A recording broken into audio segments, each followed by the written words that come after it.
नमस्कार, मैंने आपको कल बताया था कि मैं दीपक स्वरूप की एक राइटर हुए हैं जो 2006 से उनका पता नहीं है, कहीं पता नहीं कहीं गायब हो गए थे और वो बहुत अच्छे उन्होंने नाटक लिखे हैं। इनमें से एक नाटक है कोर्ट मार्शल, उसको मैं पढ़ रही थी। मैं असल में इसको ख़त्म कर चुकी होती पर कुछ घर में मेरी बहुत ज़्यादा व्यस्तता थी इसलिए मैं इसको नहीं कर पाई। हो जाता है कभी कोई आ गया, कुछ हो गया। और भी बहुत से काम होते हैं। तो पढ़ने और दूसरी बात अब मेरे पढ़ने की जो स्पीड है वो पहले ऐसी नहीं है, मैं थक जाती हूँ। मेरी आँखें थक जाती हैं। ख़ैर जो भी है। तो मैंने आपको बताया था कि कोर्ट मार्शल में पढ़ना शुरू किया है, मैंने अभी तक पूरी नहीं पढ़ी है। पर मैंने जितना थोड़ा बहुत पढ़ा है उसके बारे में आपको बता रही हूँ कि ये एक ऐसा एक्चुअली ये नाटक है।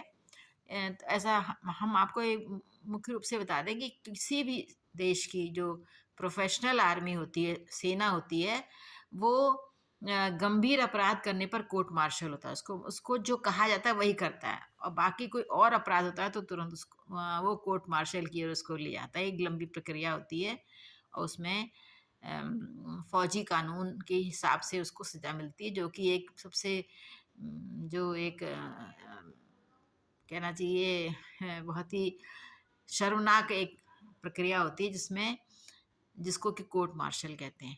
जो वर्दी धारण करता है उसका कोर्ट मार्शल अगर होने वाली स्थिति आ जाए तो एक बहुत शर्म की बात हो जाती है उसके लिए।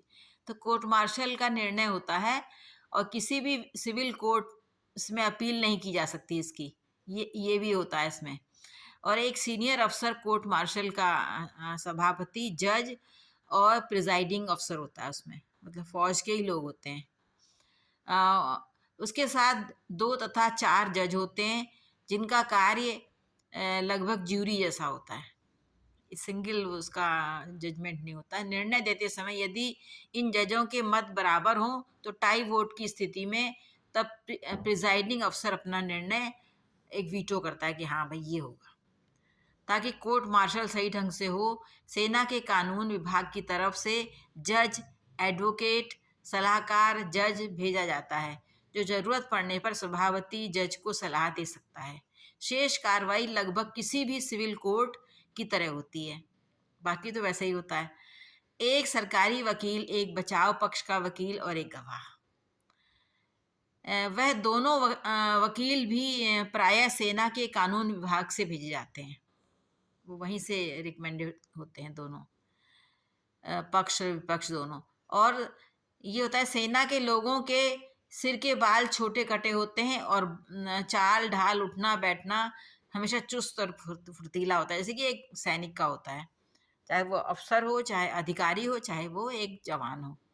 ये आवश्यक नहीं कि पात्र किसी देश विशेष की वर्दी डाले, किसी सैनिक के कपड़ों का रंग अगर एक ही रखा जाए तो प्रभाव अधिक पड़ेगा। तो यूनिफ़ॉर्मिटी इसीलिए यूनिफ़ॉर्म भी कहते हैं। तो इसमें आगे हम देखेंगे कि किस प्रकार से ये जो है इसमें जो एक सेना का सिपाही रामचंद्र ने एक हत्या की है, लेकिन इसके लिए वह कितना ज़िम्मेदार है, ये इसमें देखने की बात है। आप लोग अवश्य पढ़िएगा इसके, अभी मैंने पूरा पढ़ा नहीं है, बताऊँगी आपको। मज़ा आ रहा है वैसे, पर मेरे को व्यस्तता इतनी थी, अब मैं सोच रही हूँ मैं आज रात ख़त्म कर दूँ, पर ऐसी आँखें थक रही हैं मेरी, ऐसा मेरे को लग रहा है कि मैं इसको कैसे तो जब अंदर से शरीर साथ ना दे, तो मन होते हुए भी हम नहीं कर पाते हैं काम। तो कोई बात नहीं। जीवन बाकी है, शायद कल कल का दिन भी आएगा। इसलिए मैं इसको और आप ज़रूर मैं आपको प्रोत्साहित कर रही हूँ, पुस्तकें पढ़िए। किसी इधर-उधर की बातों से ये पुस्तकें पढ़ना सबसे अच्छा काम है। यही मैं आपको संदेश देना चाहती हूँ और कभी मैं बहुत अच्छा थोड़ा बहुत पढ़ लेती थी शायद। अब तो बस ऐसा ही है, थोड़ा बहुत देख लेते हैं। इसके बाद मुझे बकरी पढ़ना है। सर्वेश्वर दयाल सक्सेना की एक सटायर है, वो भी नाटक ही है, वो बकरी, उसको भी पढ़ना है, उसके बारे में बताऊँगी मैं आपको। सोफ़ी का संसार मैंने अभी पूरा नहीं किया, काफ़ी मोटी किताब है वो, सोफ़ी का संसार। अरे मेरे को जब जिसमें मन करता है मैं करती हूँ, पर इसको इन सबको तो मेरे को तुरंत पढ़ना चाहिए। This is my mistake. कोई बात नहीं, फिर बताऊँगी आपको। नमस्कार।